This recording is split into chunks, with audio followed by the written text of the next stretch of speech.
Halo guys, welcome di video ini. Di video ini basically adalah video lanjutan dari What on Earth of Istri Compound yang ada di sini. Jadi tujuannya adalah untuk menjawab beberapa objections lanjutan yang kita lumayan sering temui di lapangan pada saat kita sedang memprospek klien. Dan hopefully video ini bisa menjadi semacam source of truth. Kalau misalkan ada orang yang masih mau nanya tentang compound, bisa nonton video ini dulu karena pertanyaan ini lumayan sering ditanyakan oleh calon klien. Oke, kita mulai ya. Jadi dari nomor satu, kenapa Recompound ini kekeh banget dengan framework mereka, which is value investing? Kenapa nggak pakai framework investasi yang lebih trendy dan lebih kenceng tahun ini seperti bandarmologi atau follow the money, follow the bandar, dan lain sebagainya seperti itu? Sebenarnya jawabannya lumayan simple sih, bahwa menurut kita investasi itu sangat subjektif dan intinya adalah bagaimana kita bisa menemukan framework atau cara kita yang bisa kita terapkan dan konsisten. Karena di dunia investasi ini, konsistensi itu menurut aku pribadi sangat underrated. Karena kalau misalkan tahun ini nih, mungkin value investing lagi jelek. Tapi apakah value investing itu bakal jelek selamanya? Well, nggak juga gitu. Terus misalkan tahun ini bandarmologi lagi jelek. Terus apakah tahun depan bandarmologi jelek lagi selamanya?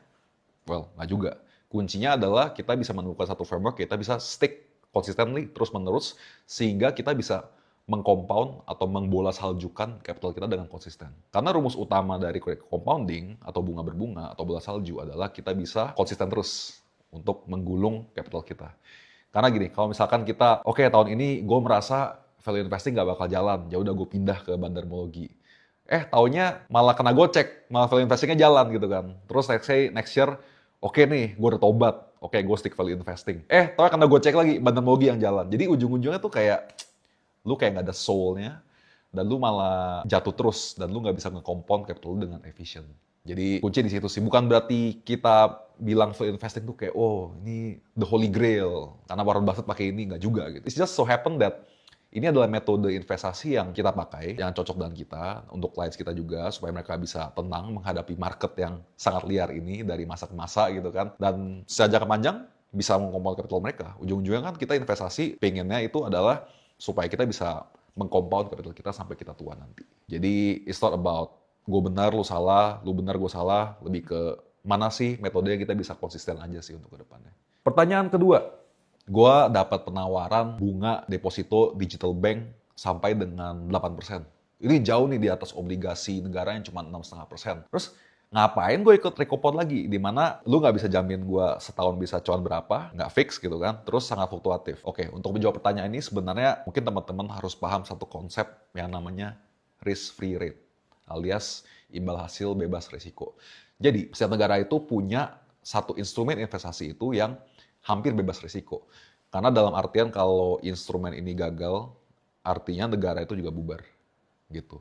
Dan in the case of Indonesia, itu adalah obligasi negara yang menawarkan bunga, kalau sekarang mungkin agak lebih rendah ya, di 5,9% per video ini di syuting. Tapi biasanya itu kalau tarik average jangka panjang banget, itu di angka sekitar 6,5%. Jadi kuncinya adalah sebenarnya kalau misalkan ada pihak tertentu yang menawarkan bunga yang fix ya, fix dalam artian kayak gue pasti bayar lu, gitu, dan bunga ini jauh lebih tinggi dibanding imbal hasil bebas risiko, risk free rate yang 6,5% itu artinya kalian harus hati-hati sih. Karena semua instrumen yang ditawarkan bunganya itu di atas risk free rate, itu pasti ada risikonya. Jadi misalkan, oke, let's say kamu dapat penawaran bunga 8% dari kayak semacam BPR, Bank Perkreditan Rakyat, yang lumayan terpencil di daerah sana gitu kan. Jadi kalau seperti itu, resikonya apa dan gainsnya apa gitu kan. Kalau kamu terima bunga 8% itu dari BPR, artinya upside kamu itu maksimal tuh cuma 8%, oke? Tapi resikonya kayak gimana? Resikonya adalah kalau BPR itu bangkrut kayak gimana? Gitu. Kalau BPR itu bangkrut, artinya semua duit kamu tuh hilang, alias maximum loss itu bisa 100%. Gitu. Jadi kelihatan nggak mismatch antara risk sama reward-nya? Reward-nya itu maksimal kamu cuma 8%, tapi maksimum loss-nya itu bisa 100%. Jadi ya simply dari risk and reward perspektif nggak masuk akal, jujur ngomong gitu. Kalau kayak gitu kenapa nggak main saham gorengan aja, malah lebih safe menurut gua. Karena upside-nya bisa sampai 30% gitu kan, walaupun loss-nya juga bisa minus 100%. Tapi at least lu bisa dapat upside yang lebih gila lagi. Gitu. Jadi hati-hati kalau ada yang masarin kamu satu instrumen yang fix dan bunganya itu jauh di atas imbal hasil bebas risiko, which is obligasi negara Indonesia, in the case of Indonesia. Be very careful karena uang itu kamu capek-capek kumpulin dan kayaknya agak lucu aja ya kalau hilang karena sesuatu yang ditawarin suatu instrumen yang agak konyol seperti itu gitu loh. Oke, mungkin teman-teman bisa argue bahwa oh tapi kan ini gue ditawarin produk ini juga ada asuransinya. Jadi capital gue nggak mungkin hilang. Teman-teman masih ingat gak kasusnya Investri? Ditawarin asuransi juga kan? Sekarang pas Investrinya udah mau bangkrut, asuransinya kemana? Nggak dibayarin juga kok. Jadi hati-hati, sangat hati-hati. Terus ya banyak banget lah di Indonesia ini yang kasusnya seperti misalkan shadow banking kayak Indosuria atau Jiwasraya dan lain sebagainya itu banyak banget dan ya hati-hatilah. Kalau di atas bunga obligasi negara sangat-sangat hati-hati. Oke, pertanyaan ketiga. Dalam berinvestasi di saham, ya karena Recompound of course investasi di saham gitu kan. Bagaimana cara Recompound manage resiko? Dalam artian let's say Recompound masuk ke saham A.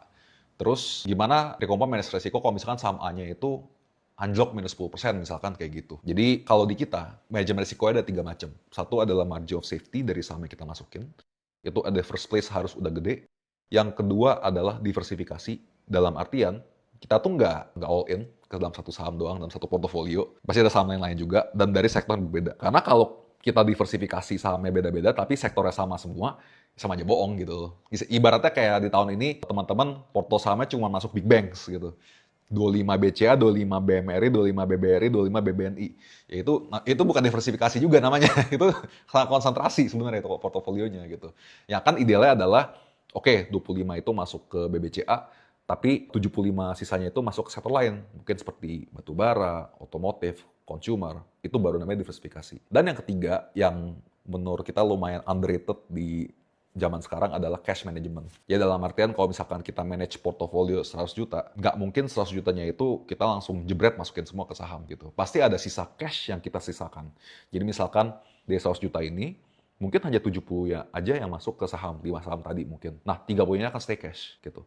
Kapan cash ini bakal dipakai? Cash ini akan dipakai kalau misalkan ada holdings kita yang turun karena sentimen market dan bukan gara-gara fundamental sahamnya berubah, tapi turun aja harga sahamnya. Itu kan artinya kita dapat harga yang lebih murah dan kita bisa average down. Dan juga cash ini sangat berguna kalau misalkan kita mendapatkan market yang sangat-sangat unpredictable seperti Maret 2025 di mana si Trump nge-tweet yang aneh-aneh dan marketnya tiba-tiba langsung crash aja. Nah, itu kan ada kesempatan emas untuk kita bisa nyerok aset yang bagus di harga yang sangat murah.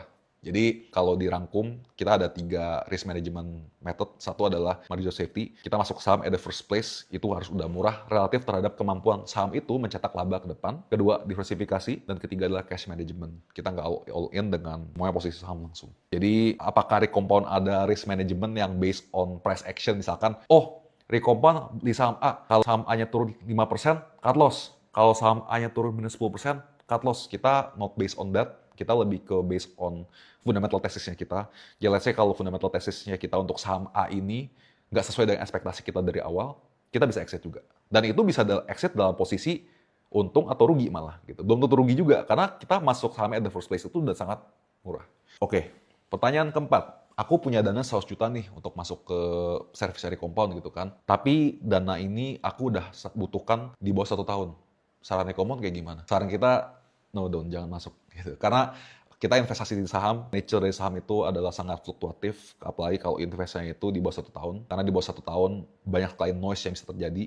Tapi yang kita percaya adalah kalau horizon investasi dari 1 tahun, ujung-ujungnya saham akan mengikuti laba yang bisa dicetak oleh perusahaannya. Jadi kalau horizon investasinya itu di bawah 1 tahun, mending saranku sih taruh di deposito aja atau di reksadana pasar uang. Karena resikonya itu hampir tidak ada dan bisa ditarik kapan aja dan liquid. Pertanyaan kelima, kalian bisa kasih target return yang fix gak? Gitu. Misalkan per tahun tolong kasih saya 10% fix.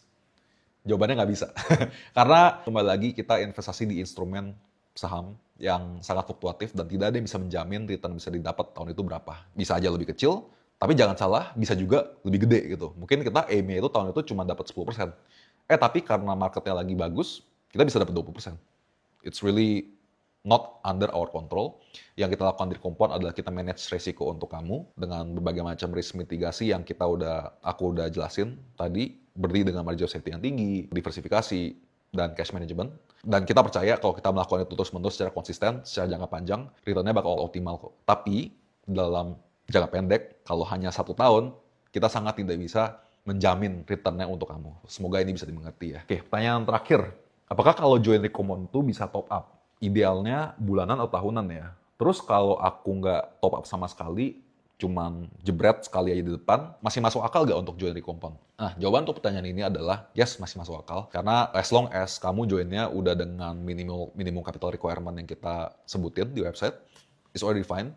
Kita akan sebisa mungkin meng-advise dana yang dipercayakan ke kita itu dengan sebaik mungkin, dengan se-efficient mungkin, dan kita anggap by default tidak ada clients kita yang bakal top up kita selamanya. Jadi kalau teman-teman memutuskan untuk top up, mau itu bulanan atau tahunan, definitely possible, tapi belum tentu dana top up-nya itu akan langsung kita komitkan untuk beli saham. Bisa aja teman-teman ini top up per bulan gitu kan, mungkin 5 juta, 5 juta, 5 juta, 5 juta, tapi mungkin karena market lagi terlalu optimis, atau kita belum ketemu saham yang cukup menarik dari segi risk to reward, kita bakal stay cash di RDN dulu. Bisa terjadi seperti itu juga. Jadi kalau top up itu simply hanya akan menambah cash, tapi kapan kita deploy-nya itu is really up to kondisi market, apakah menawarkan kesempatan kita yang bagus. Sekian answering objections dari potential clients. Semoga cukup jelas, dan kalau misalkan ada pertanyaan yang kamu sangat membara di dalam pikiran tapi agak ragu-ragu untuk tanya, jangan ragu, langsung tanya di komentar. We're happy to help nanti. Atau kalau kamu udah lumayan percaya dengan apa yang aku bilang tadi selama di video, kamu mau langsung join, langsung aja ke register.recompound.id untuk daftar Recompound. Terima kasih.